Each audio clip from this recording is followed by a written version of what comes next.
Chapter 13. We had homes before, all different kinds. 1-story homes, 2-story homes, 3-story homes.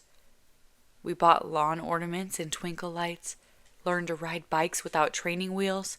We purchased lives confined within 1, 2, 3 stories already built, stories caught inside of structures we could not change. We lived in those stories for a while. We followed the tale laid out for us, the prose pinned down in every square foot of space we'd acquired. We were content with the plot twists that only mildly redirected our lives. We signed on the dotted line for the things we didn't know we cared about. We ate the things we shouldn't. We spent money when we couldn't. Lost sight of the earth we had to inhabit and wasted everything. Food, water, resources. Soon the skies were gray with chemical pollution, and the plants and animals were sick from genetic modification, and diseases rooted themselves in our air, our meals, our blood and bones. The food disappeared. The people were dying. Our empire fell to pieces. The reestablishment said they would help us, save us, rebuild our society. Instead, they tore us all apart. I enjoy coming to the compounds. It's an odd place to seek refuge, but there's something about seeing so many civilians in such a vast open space that reminds me of what I'm meant to be doing. I'm so often confined within the walls of Sector 45 headquarters that I forget the faces of those we're fighting and those we're fighting for. I like to remember. Most days I visit each cluster on the compounds. I greet the residents and ask about their living conditions. I can't help but be curious about what life must be like for them now. Because while the world changed for everyone else, it always stayed the same for me. Regimented, isolated, bleak.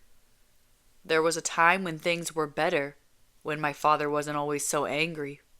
I was about 4 years old then.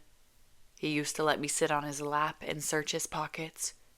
I'd get to keep anything I wanted as long as my argument was convincing enough.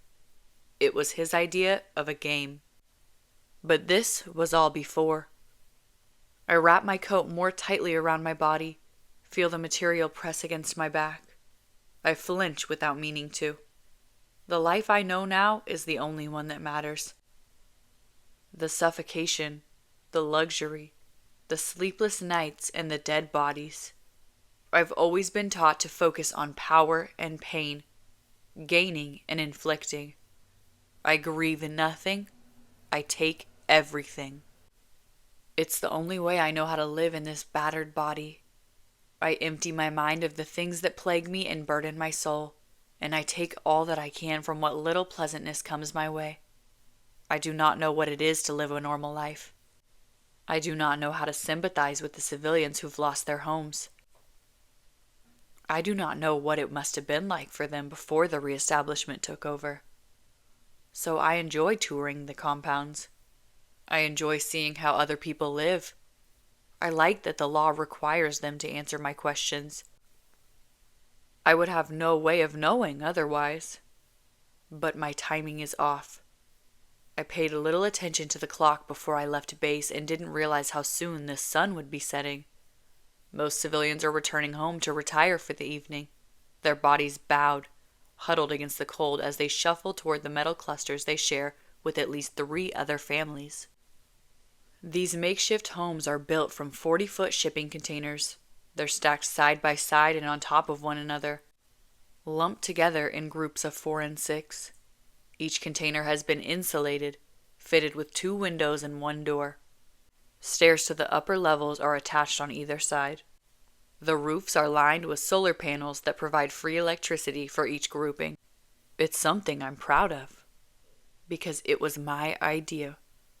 When we were seeking temporary shelter for the civilians, I suggested refurbishing the old shipping containers that line the docks of every port around the world. Not only are they cheap, easily replicated, and highly customizable, but they're stackable, portable, and built to withstand the elements. They'd require minimal construction, And with the right team, thousands of housing units could be ready in a matter of days. I'd pitched the idea to my father, thinking it might have been the most effective option. A temporary solution that would be far less cruel than tents. Something that would provide true, reliable shelter. But the result was so effective that the reestablishment saw no need to upgrade. Here on land that used to be a landfill, we've stacked thousands of containers, clusters of faded rectangular cubes that are easy to monitor and keep track of. The people are still told that these homes are temporary, that one day they will return to the memories of their old lives, and that things will be bright and beautiful again. But this is all a lie. The reestablishment has no plans to move them. Civilians are caged on these regulated grounds. These containers have become their prisons. Everything has been numbered. The people, their homes, their level of importance to the reestablishment. Here, they've become a part of a huge experiment. A world wherein they work to support the needs of a regime that makes them promises it will never fulfill.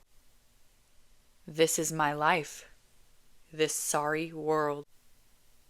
Most days I feel just as caged as these civilians, and that's likely why I always come here. It's like running from one prison to another, an existence wherein there's no relief, no refuge, where even my own mind is a traitor. I should be stronger than this. I've been training for just over a decade. Every day I've worked to hone my physical and mental strengths.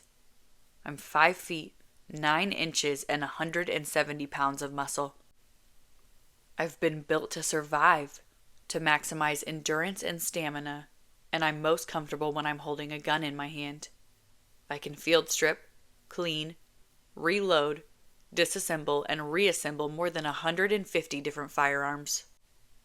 I can shoot a target through the center of almost any distance. I can break a person's windpipe with only the edge of my hand. I can temporarily paralyze a man with nothing but my knuckles. On the battlefield, I'm able to disconnect myself from the motions I've been taught to memorize. I've developed a reputation as a cold, unfeeling monster who fears nothing and cares for less. But this is all very deceiving, because the truth is, I am nothing but a coward.